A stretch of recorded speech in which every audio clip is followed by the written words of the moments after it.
Oh Dieu, nous allons encore parler de cette parole. Elle est puissante, efficace, elle est grande, elle est profonde. Seigneur, qui sommes-nous pour parler des mystères du ciel? Qui suis-je pour parler de toi?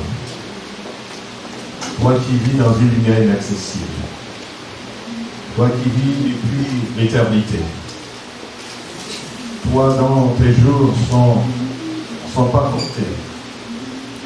Toi par qui et pour qui toutes choses existent. Moi qui suis un mortel. Comment je peux parler de celui qui est immortel? C'est un mystère. Ce matin, je veux reconnaître ma petitesse. Je ne suis rien, Seigneur, sans toi. Je veux reconnaître que ma vie dépend de toi. Tout ce que je suis, tout ce que j'aime. Le bien-aimé ici présent. Seigneur, qui peut t'expliquer?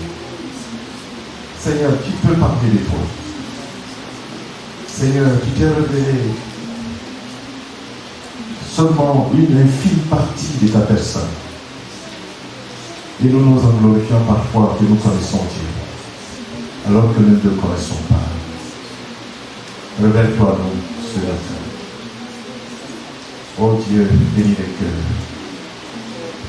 Merci pour ton fils et ta fille, cette semaine qui a traversé ce moment dur, difficile, des pleurs, de chagrin. Éternel, tu as permis qu'il soit là ou qu'elle soit là ce matin. Seigneur, que cette personne soit renouvelée dans leur homme intérieur. Nous te bénissons, Jésus. Prends toute la place. Prends toute la place, Seigneur. Nous te voulons ce matin, Seigneur. Rien que toi seul. Rien que toi seul. Merci encore. Au nom de Jésus. Amen. Amen. Que Dieu nous bénisse. Nous allons parler de l'importance du vêtement. Ah. D'autres disent jamais, au fait, il va nous parler encore du vêtement. Oui, nous allons parler du vêtement. Le vêtement n'est qu'un aspect de la sanctificature, ou du monde du sanctificateur.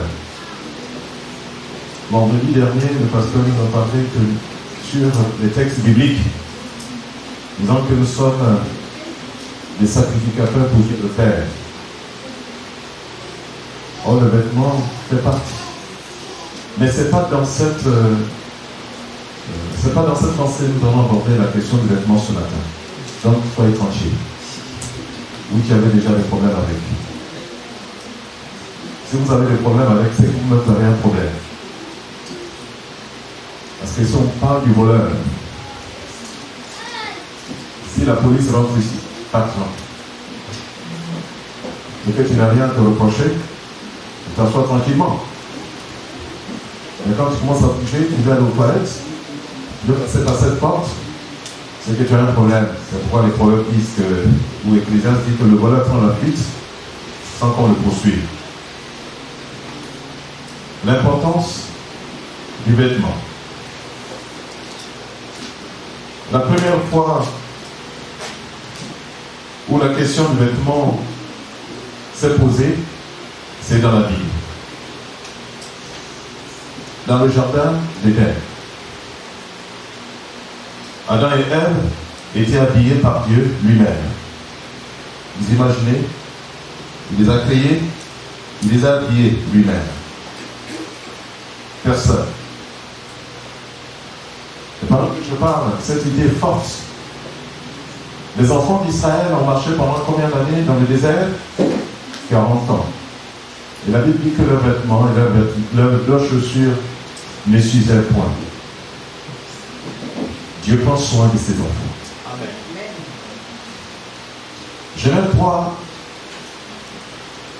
Genèse 3, verset 7, il dit, les yeux de l'un et de l'autre s'ouvrirent, il y connut qu'ils étaient nus. Ayant cousu de feuilles de figuier, ils s'enfuirent des ceintures. Au chapitre 2, verset 25, l'homme et sa femme étaient tous deux nus, ils n'en avaient point honte. Donc Dieu les a habillés, ils n'avaient point honte. Au verset 7 du chapitre 3, il dit bien qu'il connaît qu'ils étaient nus. Qu'est-ce qu'ils ont fait? Ils sont allés chercher les feuilles, les figuiers, ils se sont cachés. Ils ont caché les parties intimes. Adam et Ève étaient habillés par Dieu lui-même depuis leur création. Ils ont dû être réhabillés quand ils prirent conscience de leur nudité, de leur dévêtu. Ils ont pris conscience. Dieu va les réhabiller. Dieu va manifester un amour pour l'homme en tuant, nous le supposons, un animal. Au chapitre 3 de Genèse 3, verset 21, l'Éternel vit que l'Éternel fit à Adam et à sa femme des habits de peau et il les en revêtit. Amen. Amen. Dieu lui-même, Satan est venu les tromper et il les a dévêtus. On nous raconte cette histoire. Un homme qui s'est dit pauvre, misérable. Un jour, il voulait aller se pendre, se donner la mort. Les quelques habits qu'il avait sur lui, il se les habille, il les dépose. Et il a fait quelque part dans la brousse. Pendant qu'il s'apprêtait à se tuer, se donner la mort, un passant passait par là. Il a dit, oh Dieu merci, moi qui n'avais pas d'habit. Moi qui n'avais pas d'habit, oh Dieu merci, j'ai des habits. Ah, il sort de la brousse. Il a dit, non, ce sont les habits. Ne les prends pas. Moi qui croyais que j'étais le misérable des miséreux, or il y a quelqu'un encore plus misérable que moi. Il a renoncé à sa mort.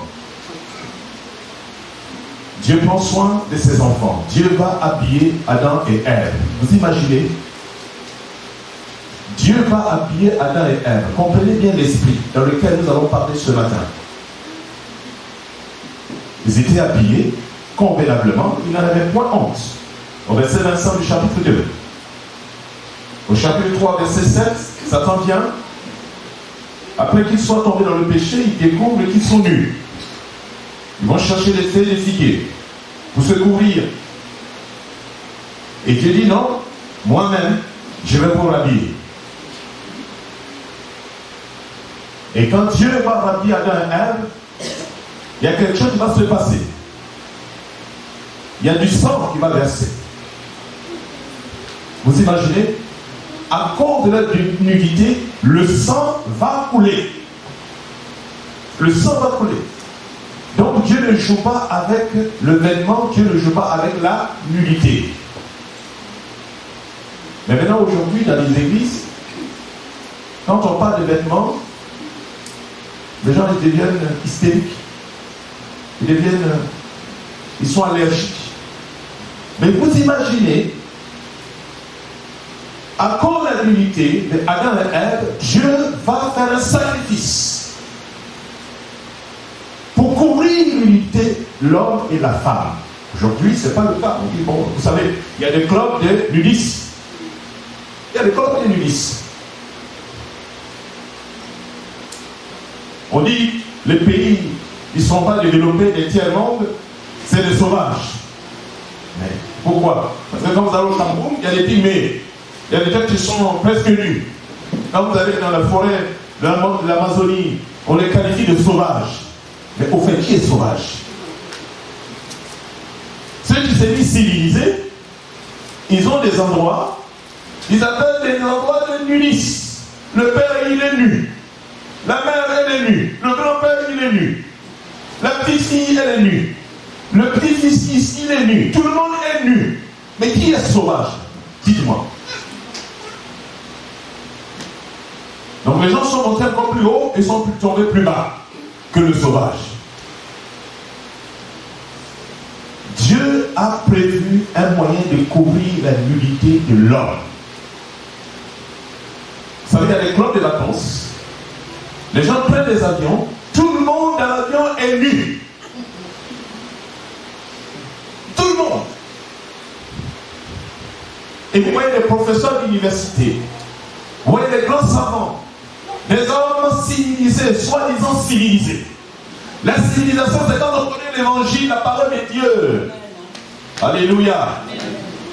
Parce que la parole de Dieu transforme notre intelligence, change notre vision des choses. Non, ça, c'est pas la civilisation. Ce n'est pas la civilisation. Dieu a prévu de couvrir la nudité de l'homme. Donc, il est important de savoir que le vêtement, ou du moins dans l'histoire, le vêtement est une question de sang par rapport au texte que nous avons lu. Une question de sang. À partir de là, nous pouvons mesurer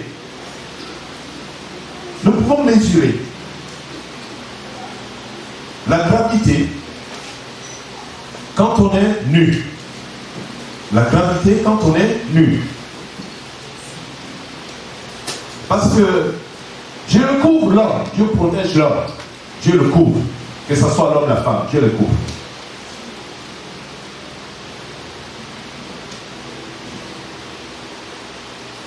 Parce que c'est un enjeu aujourd'hui, la question de vêtements. Nous devons savoir que s'habiller n'est pas un fait banal. Car le vêtement est un enjeu important dans notre siècle ou depuis des siècles. Quand nous voyons aujourd'hui Satan, son but c'est de divertir l'homme. C'est pourquoi il a créé des modes. Satan a inspiré des créatrices, ou des créateurs plutôt, pour mettre en place des habits qui mettent l'homme, la nudité de l'homme. Quand je dis l'homme, je parle de façon générale. Je ne suis pas en train de cibler une catégorie de personnes ce matin. Je parle de l'homme en général. Il a créé des modes. Et vous le savez bien. Quand vous lisez l'histoire du développement des vêtements, vous verrez que autrefois les femmes habillaient de façon décente, les hommes s'habillaient de façon décente. Mais au fur et à mesure que le péché progresse, les hommes n'aiment plus s'habiller, les femmes n'aiment plus s'habiller. Parce que c'est Satan qui est à la base. La même chose, ce que nous vivons aujourd'hui, c'est la même chose dans le jardin d'Éden. Quand il est venu proposer à Adam et Ève, et ils ont obéi. Et quand ils ont obéi, qu'est-ce qui s'est passé? Ils se sont retrouvés nus. Et c'est ce que Satan nous propose aujourd'hui. Celui qui dit Amen à la proposition de Satan, il se trouve nu. Il ne faut pas dire Amen à la proposition de Satan. De la même manière, Genèse chapitre 3, au verset, le verset 21, Dieu a prévu un animal. Il a fait couler le sang pour couvrir la nudité de l'homme dans la nouvelle alliance. Dans la nouvelle alliance, tous ceux et celles qui croient en Jésus-Christ, Dieu les revêt. Ils sont revêtus de la grâce, ils sont revêtus de la puissance, ils sont revêtus d'un vêtement propre de la part de Dieu. Dieu les revêt. Alléluia. Est-ce que nous comprenons ce que nous disons ce matin?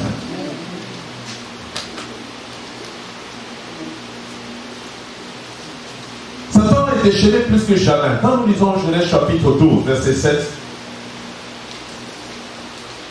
Satan est déchaîné. Il dit, il y eut dans le ciel, Michel et ses anges combattirent contre le dragon, mais ils ne furent pas les plus forts. Il dit bien que l'agneau l'a vaincu. Sachant qu'il a peu de temps. Sachant qu'il a peu de temps.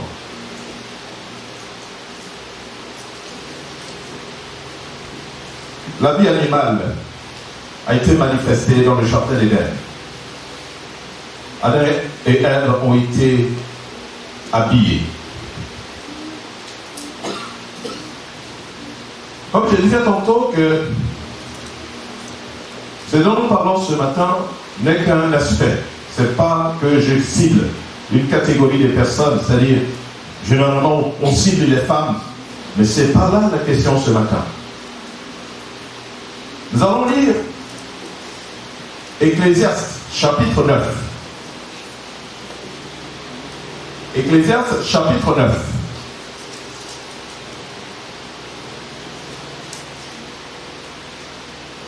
Verset 8. Le Seigneur dit quelque chose sur laquelle nous allons baser ce matin, passer un petit bout de temps. Qu'en tout temps, tes vêtements soient rouges, bleus, jaunes. Qu'en tout temps, tes vêtements soient blancs. Et il ajoute que l'huile ne manque point sur ta tête. Qu'en tout temps, tes vêtements soient blancs, mon frère, ma soeur. Qu'en tout temps, tes vêtements soient blancs. Il y a une tâche, fais tout pour qu'elle soit enlevée. Qu'en tout temps, tes vêtements soient blancs. Il dit bien en tout temps. Quelqu'un a posé la question de savoir si nous sommes des sacrificateurs, envoyons des sacrificateurs avec Dieu, pour Dieu le Père. Est-ce que cette sacrificature, c'est pour tout le temps de notre vie ou bien juste pour un temps donné, quand nous venons à l'église? Non. Partout où nous sommes, ce que nous faisons, nous sommes des sacrificateurs pour Dieu le Père. Et il dit qu'en tout temps, tes vêtements soient blancs. En tout temps. Dans les moments difficiles, dans les moments de détresse, moments de tristesse, dans les moments de pleurs, dans les moments de maladie, que tes vêtements soient toujours blancs. Pourquoi? Parce que nous avons un objectif. Ce sont ceux et celles qui ont les habits blancs qui vont entrer au ciel. Celui qui n'a pas un habit blanc n'entrera pas au ciel. Mais il ajoute qu'en tout temps aussi que l'huile soit sur ta tête. Que l'huile ne manque point sur ta tête. Bien-aimé de Dieu, où en sommes-nous avec nos vêtements? Où en sommes-nous? Où est-ce que tu en es avec ton vêtement? Tu l'as jeté quelque part, il y a des gens qui partent et ils oublient leur manteau en hiver. Il y a des gens qui oublient de s'habiller. Regardez ce texte.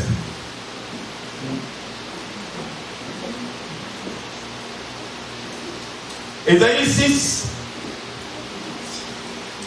verset 10. Ésaïe chapitre 6. Regardons ce qui est dit. Ésaïe 6, verset 10, dit ceci.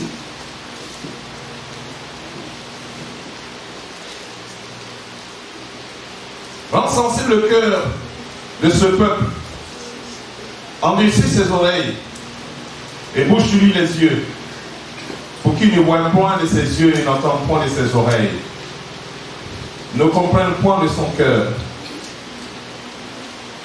ne se convertisse point et ne soit point guéri. Au verset 11. J'ai dit jusqu'à quand, Seigneur? Et il répondit, jusqu'à ce que les villes soient dévastées et privées d'habitants, jusqu'à ce qu'il n'y ait personne dans les nations, dans les maisons, et que le pays soit ravagé par la solitude. Alléluia. Deuxième texte.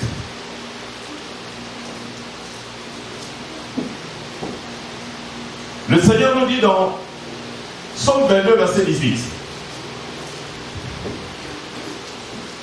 Et là, nous allons revenir sur ce texte un peu plus tard, mais je vous le lis. Et il dit bien qu'ils se sont partagés ces vêtements.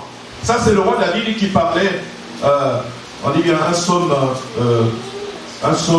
qui parle de la souffrance de notre Seigneur Jésus-Christ. Ils se sont partagés ses vêtements. Les vêtements de notre Seigneur Jésus-Christ. Il est dit quoi? Que le Christ, en mourant sur la croix, il était véritablement nu. Jésus était nu sur la croix. Les petites histoires qu'on met là-bas, là, c'est pas ça. C'est la tricherie. Jésus était véritablement nu, il se prend par une mort honteuse. Mais nous allons comprendre que Jésus qui se met nu, Jésus, on l'a crucifié nu, afin que nous soyons habillés. Alléluia. Voyez le sacrifice de Jésus. Je vous disais tout à l'heure, il y a un parallèle. Dans le jardin d'Éden, Adam et Ève étaient habillés. Satan est venu les pousser dans le péché. Et ils sont allés eux-mêmes chercher les moyens pour s'habiller. Dieu dit non, ce n'est pas ce dont j'ai besoin. Dieu va faire un sacrifice. Le sang va couler. Et à partir de la peau de l'animal, Dieu va confectionner des habits pour Adam et Ève. Dans l'ancienne alliance, tous ceux et celles qui croient en Jésus-Christ, Dieu va les revêtir. Dieu va les revêtir, spirituellement parlant. Dieu revêt tous ceux et celles qui croient en lui. Par la croix, Jésus meurt étant nu pour que nous soyons habillés. Alléluia. Amen. Et voilà pourquoi il dit qu'en tout temps tes vêtements soient blancs. Parce que quand tu crois en Jésus, Dieu te donne un vêtement. Dieu t'habille d'un vêtement. Est-ce que tu sais cela? Parce que si tu le sais, tu ne vas pas aller manger n'importe quoi. Et n'importe comment pour salir ton habit. Parce que quand on porte un habit blanc, il y a des sauces qu'on évite de manger. Parce que l'habit t'a coûté très cher. Hein? Vous mangez les pâtes avec la sauce bolognaise. C'est plein de tomates, n'est-ce pas? Eh bien, vous risquez de salir, de tacher votre habit. Et la sauce bolognaise ici, c'est quoi? C'est le péché qui salit notre habit. Et c'est pourquoi il dit que dans tout temps tes habits soient blancs. Que ton habit soit blanc, frère.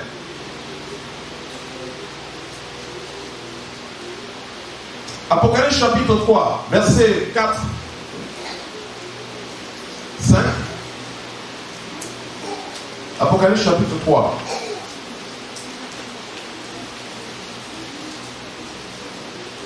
Il dit ceci. Cependant, tu as à Sardes quelques hommes qui n'ont pas souillé leurs vêtements. Ils marcheront avec moi en vêtements blancs parce qu'ils en sont dignes. Ah, parce que le Seigneur, la lettre envoyée aux 7 églises qui sont en Asie mineure, il y a eu des églises. Il dit, mais parmi les frères de cette église de Sardes, il y a quelques personnes qui n'ont pas sali leur robe, qui n'ont pas souillé leur robe. Est-ce que tu as souillé ta robe? Ta robe, l'as-tu souillé? La Bible dit que nous sommes le temple du Saint-Esprit et que l'Esprit de Dieu habite en chacun de nous. Et donc celui qui salit le temple de Dieu, ou du moins celui qui détruit le temple de Dieu, Dieu le détruira. Alors le Seigneur nous appelle tous ici. Il dit cependant, tu as ça, quelques hommes qui n'ont pas souillé leurs vêtements. Ils marcheront avec moi en vêtements blancs parce qu'ils en sont dignes. Est-ce que nous en sommes dignes? J'aimerais que le Seigneur dise cela de moi, que je suis digne. Alléluia. Amen. Et c'est ma prière, c'est pourquoi je lutte. Je lutte. Ce matin, l'enseignement que nous avons reçu, le Seigneur dit quoi? De se charger chaque jour de sa croix. Et de suivre le Seigneur. Chaque jour, tu dois laisser tomber quelque chose. Chaque jour, tu dois laisser tomber quelque chose. Un jour, quelqu'un, on lui a prêché l'évangile de la croix. Ils ont essayé d'imaginer un peu. Donc le monsieur a pris sa croix, une croix très lourde. Et on lui dit, là-bas, c'est la vie éternelle. Là-bas, c'est le paradis. Prends ta croix et marche. La croix était lourde et longue. Sur le chemin, il rencontre quelqu'un. Qui lui dit, tu vas où comme ça? Il dit, je vais au paradis. Il y avait cette longue croix et lourde. Ah, tiens, j'ai une scie. Coupe. Il coupe. Il dit, c'est moins lourd. Il continue de marcher. Il rencontre quelqu'un d'autre. Il dit, où tu vas avec ta croix? Elle est lourde, elle est pesante. Donc il coupe de côté la traversade. Il continue. Il rencontre quelqu'un encore. Ah, c'est trop lourd. Coupe. Il coupe. Il a marché. La croix était légère, n'est-ce pas? Il peut maintenant courir même avec. Mais ce n'est pas ça. Tu ne peux pas courir avec ta croix. Tu dois marcher avec ta croix. Elle pèse. Elle est lourde. La vie chrétienne, c'est un sacrifice. On ne retourne plus en arrière. Il a marché. Il arrive. Il voit le paradis juste à côté. Oh, alléluia, je suis arrivé. Mais entre le paradis, de là où il est, il y a un ravin. Il y a un grand trou. Tu ne peux traverser qu'avec la croix que tu as. Mais se trouve que la croix, elle est courte. La croix, elle est courte. Comment tu vas faire? Tu as bien jeté le morceau derrière, hein? À des milliers de kilomètres. Ne vois pas la croix comme une croix courte, lourde. Il faut la porter. C'est ça la chrétienté, bien aimé. C'est ça la chrétienté. Vous voyez, quand nous venons au culte, en réalité, on ne doit pas sortir au culte en riant, mais en pleurant. Parce qu'il y a l'urgence. Le Christ peut venir à tout moment. Chacun se prépare. Au lieu de ceux qui écoutaient la prédication, les gens, la parole de Dieu brûlait au-dedans d'eux. Les gens se tapaient la poitrine. Ah, comment? Aujourd'hui, quand on vient au culte, il y a la bonne louange. Oh, aujourd'hui, la louange était bonne. Alléluia. On était bien. Hein? Mais ce n'est pas ça, bien aimé Dieu. Au moment de rentrer dans le paradis, la croix était courte. Il ne savait plus quoi faire. Il n'a que les yeux pour pleurer. Il voulait une croix légère, non? Il l'a. Tu veux une vie facile, tu l'as. Mais au moment de rentrer au ciel, tu vas rater pour toujours. Tu ne vas pas t'en plaindre au pasteur. Il t'a enseigné toute la parole de Dieu. Mais tu ne l'as pas écouté. Alors, au verset 5, Apocalypse chapitre 3.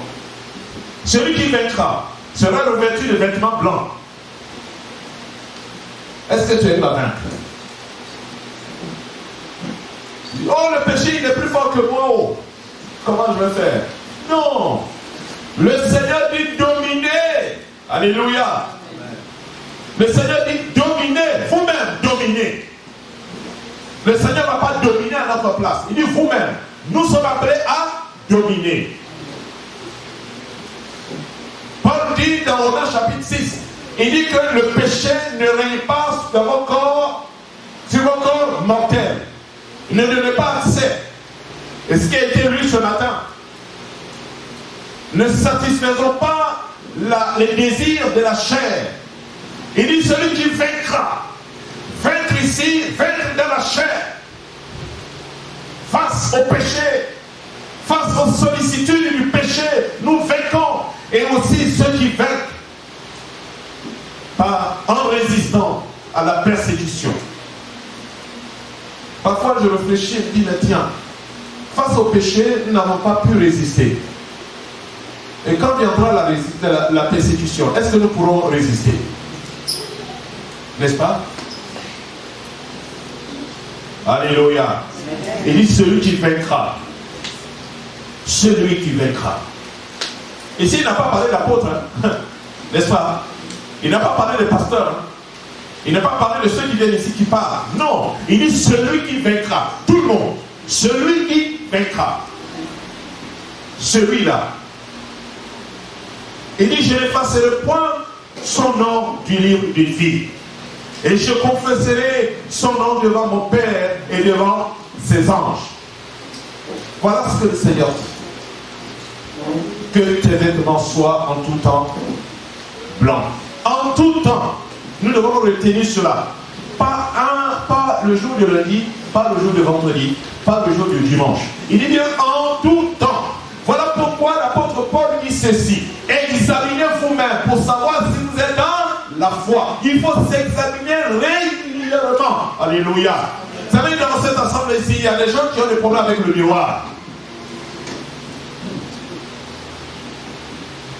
On a des problèmes avec le miroir. Et vous les sœurs, on fouille dans vos sacs. 90% ou 99% de toutes les femmes qui sont chacune a un petit miroir. Et encore le téléphone portable aujourd'hui sert aussi de miroir. On est là, on se regarde. N'est-ce pas? Pourquoi vous regardez régulièrement, les sœurs? Parce que, bon, on trouve aussi des hommes, il y a des hommes qui sont soignés. Hein. Ah oui. Ils mettent des bijoux, des machins, voilà, ils sont coquettes. Ils sont plus coquettes même que les femmes. Il y a des hommes comme ça. Non, je ne vous accuse pas, hein. C'est votre problème. Mais ici, le Seigneur dit d'être en tout temps,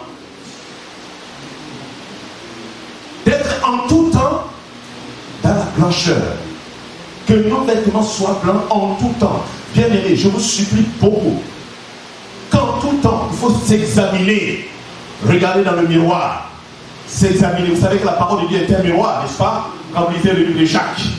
La parole de Dieu est un miroir. Je me mire dans la parole de Dieu. Et je suis vrai avec moi-même et je suis vrai avec Dieu. Je me mire. Et je dis, Seigneur, ça ne peut pas me suivre. J'arrête. Qu'au lieu que quelqu'un vienne te proposer, il faut scier ta croix. Elle est lourde. Frère, je vais t'aider à alléger ta croix. Non, Seigneur, je n'ai pas besoin que tu m'aides à alléger ma croix. Je la porte jusqu'au bout.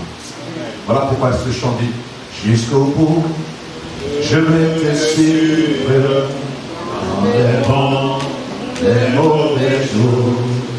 À toi seul, mourir et vivre. À toi, Jésus, pour toujours. Nous devons avoir cette pensée-là, bien aimée. Les temps sont proches. La venue du Christ est imminente. Ne jouons pas, je vous supplie. Ne jouons pas. Il dit celui qui vaincra. Tu es prêt à vaincre? Ou tu as déjà abandonné? Il dit celui qui vaincra. Celui qui vaincra. Ici, il n'a pas dit que celui qui va avoir beaucoup de voitures, beaucoup de femmes, beaucoup de maisons. Comme ce qu'on entend aujourd'hui. Comme ce qu'on entend aujourd'hui. Il faut absolument que tu aies une maison, il faut absolument que tu aies la plus belle voiture, il faut que tu aies absolument que tu aies la plus belle femme, tu aies le plus bel homme, tu aies ceci, tu as ceci, tu as cela. Vous en savez, ce n'est pas la peine de continuer la liste. C'est pas ça qui importe aux yeux de Dieu. Il dit celui qui vaincra. Mais avant, il dit que ceux-là, ils marchent en vêtements blancs. Il dit dans l'église de Sardes, il y a des frères et sœurs qui sont en habit blanc. Et je crois que c'est le cas de cette assemblée. Est-ce que nous sommes tous en habit blanc ou bien en habit, il y a des gens qui sont en habit noir, rouge, bleu, qu'on ne voit pas avec les yeux. Qu'on ne voit pas avec les yeux. Mais Dieu seul sait. Dépêche-toi d'aller au pressing. Dépêche-toi d'aller au pressing. Et le pressing du Seigneur. Tu te plantes dans le sang de Jésus-Christ. Tu dis Seigneur, pardonne-moi. Je veux que mon habit soit blanc. Vous savez, quand vous croyez, le Seigneur vous donne un habit. Il vous attend là-haut dans le ciel. Parce que le Seigneur est parti nous préparer un grand festin. Avant de rentrer dans le festin, il y a on dit une vestiaire ou un vestiaire? Un vestiaire. Alors il y a un vestiaire, tu dois passer par là. Parce que tu es convié à ce banquet. Alléluia. Amen. Tu es convié à ce banquet. Je ne vous raconte pas des histoires. Tu es convié à ce banquet. Vous voyez même dans le monde, quand les gens vont dans certaines réceptions, on demande tenue de soirée exigée. Et c'est pas la travail, on dit ne. Alléluia. Et pour les femmes, une certaine robe. Si tu viens avec Boubou, on dit non, tu n'es pas. Non, non. Il faut que tu te mettes là-bas. Donc, avant de rentrer dans la salle du banquet, que le Seigneur est parti nous préparer, il y a un vestiaire. Ta robe est là. On vient, on t'appelle. On dit Alexandre, oui, je suis là. Alléluia. Oh, quelle joie. Amen. Oh, je suis là. On dit bon, fidèle et bon serviteur. Allez, on te décore. Allez, va t'asseoir. Ta place est là-bas. Tu vois, ton nom est marqué là-bas. En or. Non, ici, on met, c'est des briques, ils mettent le nom dessus. Mais là-bas, c'est gravé en or. Ton nom est gravé en or. Et tu t'assois. Et tu vois, tout le monde est habillé pareil. En habit blanc. Il y a un chant qui dit nous prenons chemin pour aller au ciel. Est-ce que tu pourras aller aussi? Les gens par milliers en habit blanc sont tous habillés. Et toi, chrétien, pose-toi la question. Est-ce que tu pourras aller aussi? Faut te poser la question, bien-aimé. Ce n'est pas de la blague. Il dit que celui qui vaincra, le Seigneur, son nom est écrit. Donc avant de rentrer dans le banquet et de prendre place au banquet, il y a l'ange qui est là. Il regarde le nom, il prend lieu. Oui, tu peux passer. Alléluia. Amen. Oui, tu peux passer. Oui, tu peux passer. Oui, non. Là. Je ne vais pas être là. Non, non. Je refuse. Au nom de Jésus-Christ. Et pour cela, je vais conformer ma vie à la parole de Dieu. Quel que soit le prix que cela peut coûter. Et c'est à cela que le Seigneur nous appelle, bien aimés Seigneur. Je vous supplie beaucoup, marchons en habit blanc. Et alors, Apocalypse chapitre, toujours chapitre 3, chapitre 4 cette fois-ci. Apocalypse chapitre 4.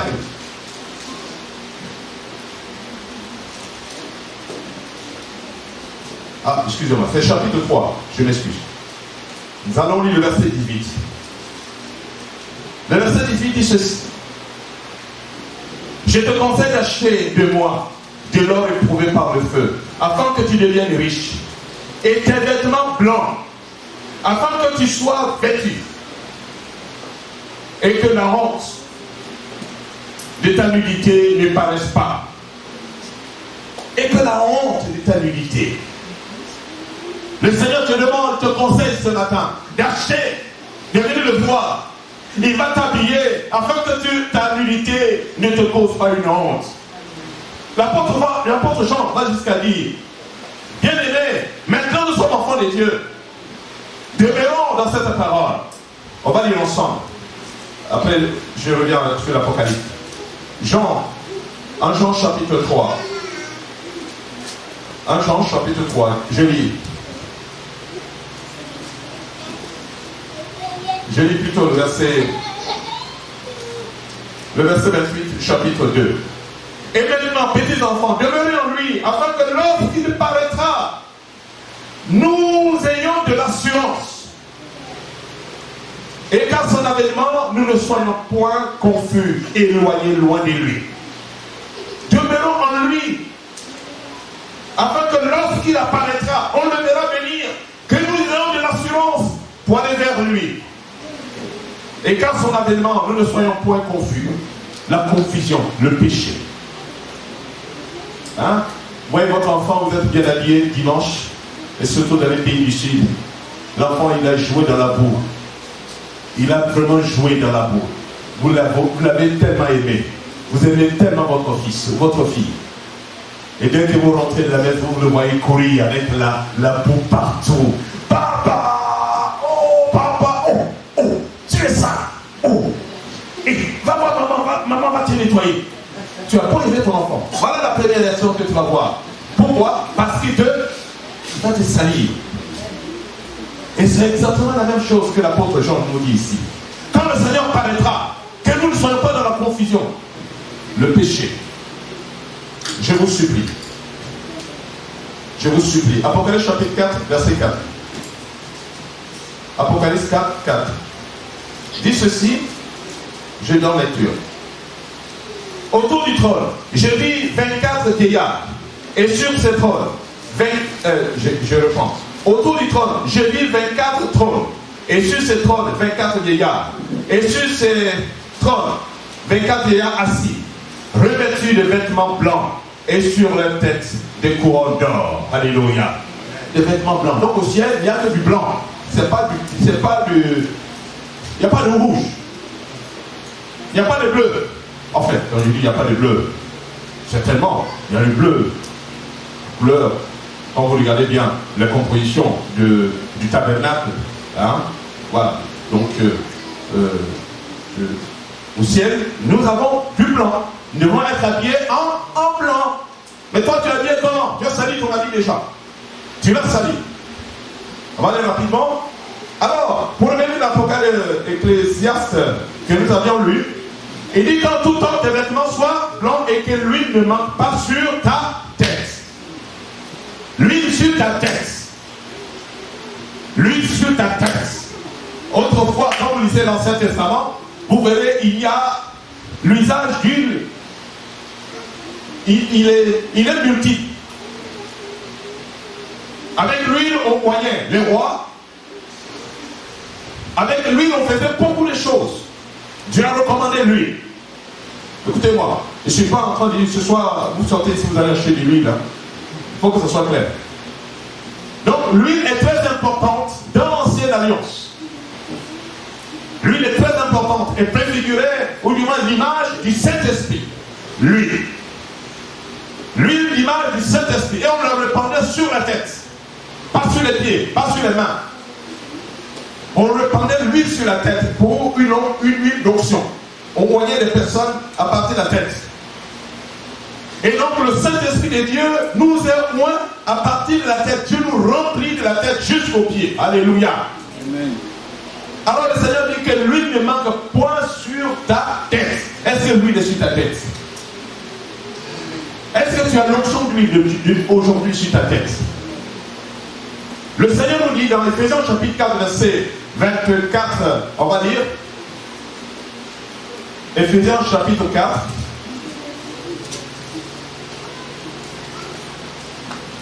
Éphésiens chapitre 4.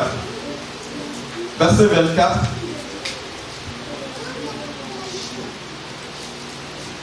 Verset 24 à 30. D'abord nous allons le verset 24. Et il dit, revêtir l'homme nouveau, créé selon Dieu dans une justice et une sainteté que produit la vérité. Le verset 34.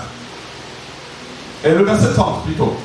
Il dit, n'attristez pas le Saint-Esprit de Dieu, par lequel vous avez été scellés pour le jour de la rédemption. Il dit, n'attristez pas le Saint-Esprit de Dieu. Est-ce que tu n'as pas attristé le Saint-Esprit? Le pasteur nous l'a dit ce matin. Quand on l'attriste, quand on pêche, le Saint-Esprit prend du recul. Il te regarde. Il dit, n'attristez pas le Saint-Esprit. C'est ça qu'il faut cultiver afin qu'il soit en permanence sur nous et sur nos têtes. Il dit que l'huile ne manque pas sur ta tête. Que l'huile ne manque pas sur ta tête. Tu dois rechercher. Seigneur, remplis-moi de ton esprit. Remplis-moi de ta force. Oh Seigneur, comment je peux mener une vie chrétienne sans être rempli du Saint-Esprit? Aide-moi. Et tu vas voir, le Saint-Esprit va te remplir. Si tu le désires, il va te remplir. Et il dit, n'attristez pas le Saint-Esprit des dieux par lequel vous avez été scellés le jour de la rédemption. Quand Christ nous a sauvés, Dieu nous a scellés du Saint-Esprit. Il dit, celui-là, celle-là, elle est à moi. Et il dit, n'attristez pas le Saint-Esprit. Mais comment nous pouvons attrister le Saint-Esprit? C'est ce qu'il dit un peu plus haut. Un peu plus haut de Éphésiens chapitre 4.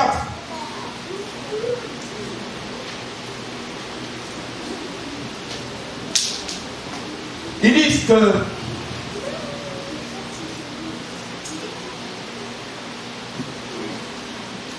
oh, la parole de Dieu est véritable. Nous disons à partir du verset 25. C'est pourquoi il dit renoncer au mensonge.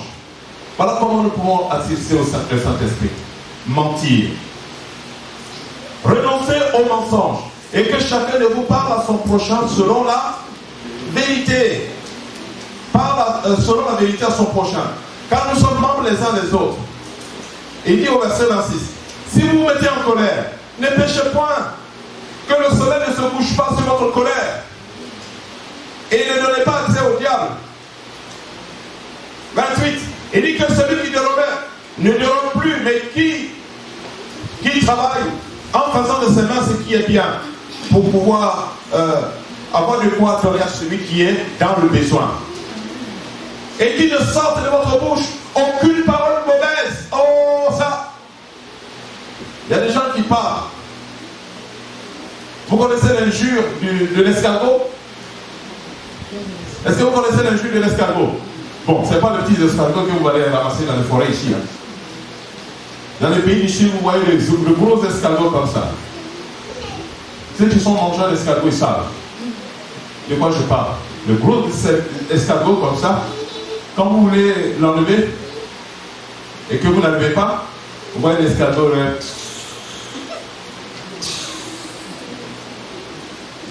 Vous ne pensez pas que ce n'est pas une injure? Que c'est une injure? Vous passez votre temps de... Mais vous insultez la personne. Ne faites plus ça. Alléluia. Qu'il ne sorte de votre bouche aucune parole mauvaise. Mais s'il y a quelques bonnes paroles qui servent à l'édification et communiquent une grâce à ceux qui l'entendent. Et maintenant il dit au verset 30, n'attristez pas le Saint-Esprit de Dieu par lequel vous avez été scellés pour le jour de la rédemption. Et il continue. Qu'est-ce qui peut attrister encore le Saint-Esprit? Que toute amertume, toute animosité, toute colère, toute clameur, toute calomnie, toute espèce de méchanceté disparaissent du milieu de vous. Voilà des choses qui peuvent attrister le Saint-Esprit, bien aimé. Et quand le Saint-Esprit est attristé, le Seigneur Jésus va le bénir. Est-ce que nous sommes en mesure d'être enlevés avec lui dans les airs? Vous savez, c'est le Saint-Esprit de Dieu. Parce que c'est lui qui donne le Saint-Esprit, c'est lui-même qui est le dépositaire. Il a le Saint-Esprit en abondance, ou sinon le Saint-Esprit vient. Et quand le Seigneur Jésus apparaîtra dans les airs, nous qui avons le Saint-Esprit, nous serons automatiquement connectés à lui. Alléluia. Or, si toi tu n'as pas le Saint-Esprit, en ce moment il est attristé. Ton enlèvement sera difficile, hein, parce que tu seras tellement lourd. Ah oui, oui, tu seras très lourd, rempli du monde. Et quand tu es rempli du monde, tu es lourd, tu ne peux pas t'enlever. Ton enlèvement, tu veux t'enlever. Oh, difficile. Mais celui en qui le Saint-Esprit habite, et de façon abondante, et qui veille, quand le Seigneur apparaîtra dans les airs, même dans ton profond sommeil, tu es parti. Alléluia. Quoi que tu seras en train de faire ce jour-là, tu seras enlevé à la rencontre du Seigneur dans les airs. C'est comme l'aimant et le fer. L'aimant n'attire pas tous les métaux. Hein, frère papi? Il ne peut pas attirer l'or. Hein? L'or, il est précieux, mais il ne peut pas l'attirer. Parce qu'il n'est pas de la même nature que lui. Mais le fer qui est de la même nature que l'aimant, quand vous voyez le fer et l'aimant, paf!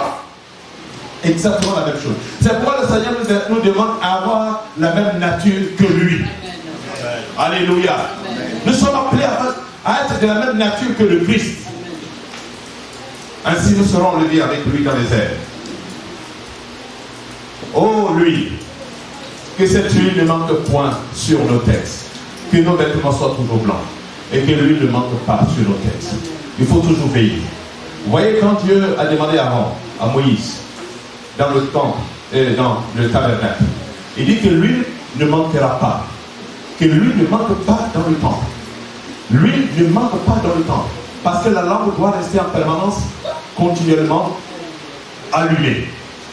C'est pourquoi David, le roi David, plus tard, quand il était sorti avec le peuple d'Israël pour combattre, je ne sais pas si c'est les Philistins, je ne me rappelle plus trop du texte, mais quand le roi David, ils ont failli le tuer, ses serviteurs se sont réunis, ils disent, mais roi, tu ne vas plus sortir avec nous pour la guerre, parce qu'il ne faut pas que la lampe de l'Éternel s'éteigne. Alléluia. Il ne faut pas que la lampe de l'Éternel s'éteigne. Donc l'huile doit être là en permanence. Tu dois avoir l'huile en permanence. Et c'est ce que nous voyons dans le livre de Matthieu, chapitre 25. On va lire ensemble. Matthieu, chapitre 25. Vous connaissez cette belle histoire. Matthieu, chapitre 25.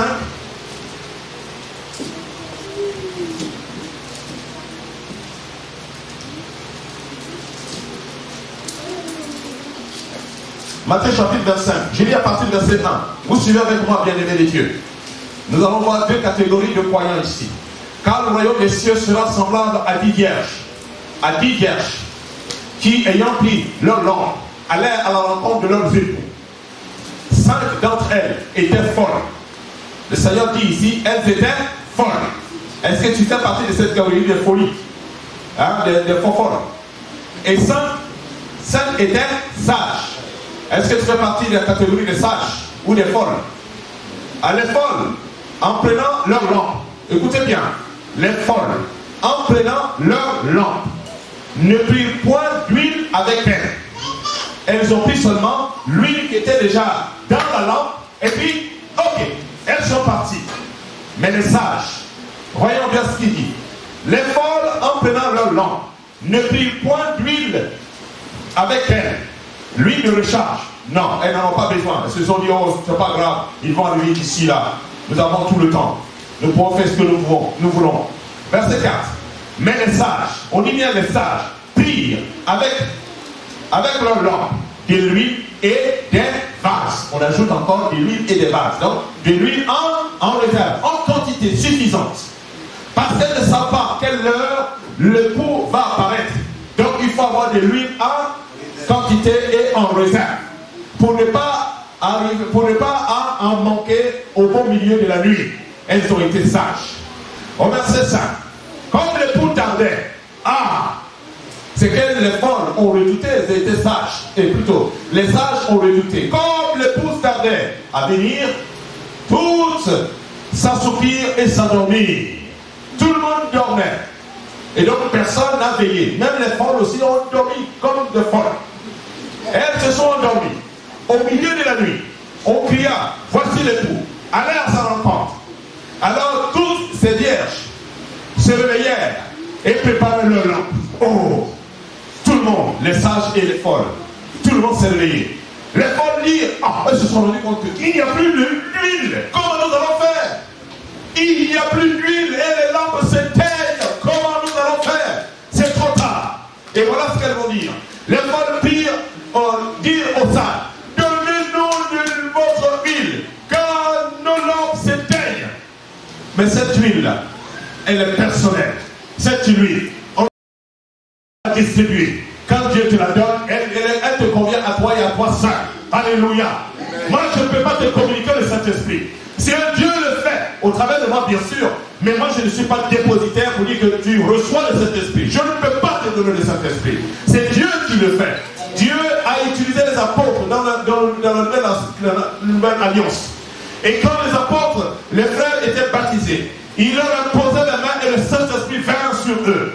C'est pas que eux, c'était dépositaires. Alléluia. Donc, l'huile qu'elles ont reçue, c'est une huile qui leur était propre à chacune. Alléluia. Donc, les folles les suppliaient, donnez-nous un peu de votre huile. Non. Les sages répondirent, non, il n'y en aura pas assez pour nous et pour vous. Allez, plutôt, chez ceux qui en vendent et achetez-en pour vous. Ok, on va partir. Mais il est temps de revenir. Wow, tout le monde est parti. Alors, qu'est-ce qui va se passer? Pendant qu'elles allaient en acheter, l'époux arriva. L'époux arriva. Ici, on dit l'époux. Hein. Il y a un seul époux. Ici, c'est l'image de Christ. Alléluia. L'image de Christ. L'époux arriva.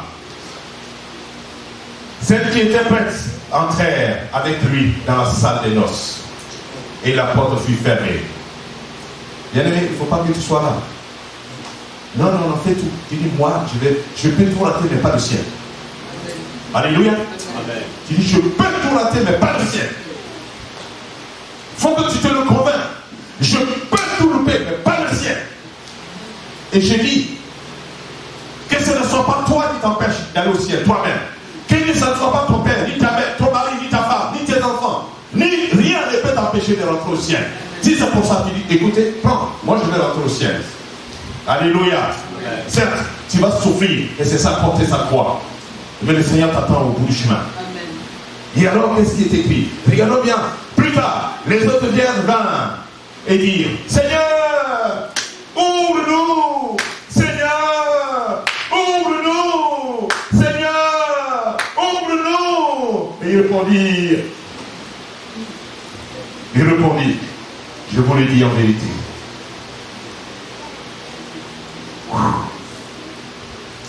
C'est difficile, hein? Je ne vous ai jamais. Je ne vous connais pas. Et le Seigneur dit, veillez, puisque vous ne savez ni le jour, ni la nuit. Ni l'heure.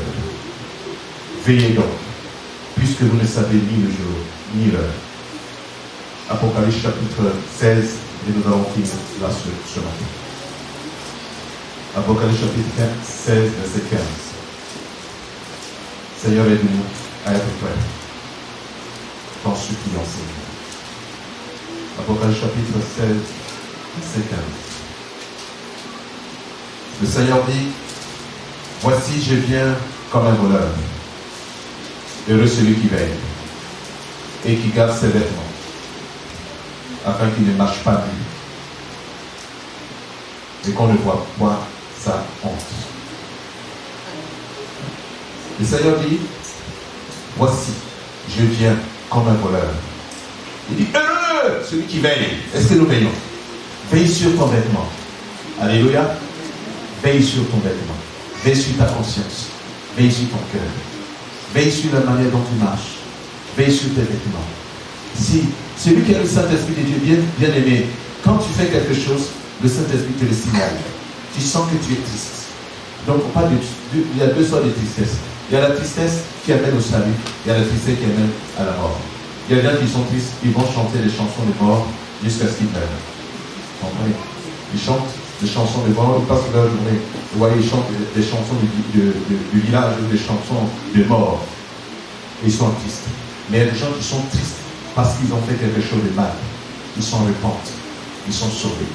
Le Seigneur dit, je viens bientôt comme un voleur. Heureux celui qui veille. Il dit, heureux celui qui veille. Et celui qui garde ses vêtements. Garde tes vêtements. Alléluia. Heureux celui qui garde ses vêtements. Celui qui garde ses vêtements. Afin qu'il ne marche pas nu. Est-ce que tu marches habillé ou tu marches nu? Et je peux te dire, la façon dont tu t'habilles détermine ce que tu es à l'intérieur. Alléluia. On dit l'habit ne fait pas le moine. En des cas, l'habit fait le moine. Vous voyez quelqu'un qui s'habille bien le matin, avant d'aller au travail. Vous voyez les gens qui s'habillent à la je m'en fous, pour aller au travail. Il y a un problème, tout ça, c'est le code de langage. Mais vous voyez quelqu'un qui marche, il est habillé. Vous voyez, c'est Christ, tout est nu. Il est là-bas. Tu dis, oh. Mais parce qu'il y a quelque chose en elle qu'elle veut démontrer. En cette personne,